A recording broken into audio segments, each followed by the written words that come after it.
Hişyariya Kurd roj bi roj zêde dibe. Ev hişyarbûn ketiye danîna navê zarokan jî. Wextê zarokên Kurda tên dinyayê êdî navê Kurda li wan datînin. Lê navê we ne bi dilê we be. Hûn ê çi bikin? Mînak navê we li ser nasnama we Batuhan, Levent, Asena, Duygu be. Lê hûn nav malbat û nav hevalên xwe de Baos, Şiyar, Dilda, Rojda tên naskirin. An jî hûn dixwazin navê we biguherînin. Hûn ê çi bikin?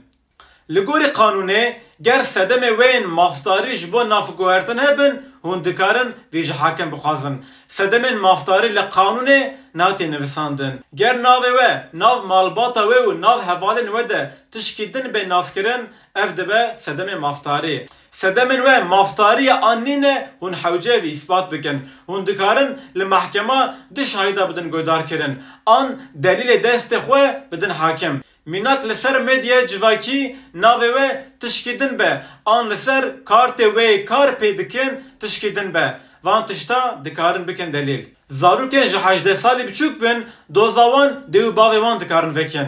Van doza bi parêzer were vekirin, ji bo hûn mexdûr nebin çêtir e. Gelo hûn jî dixwazin navê xwe biguherînin.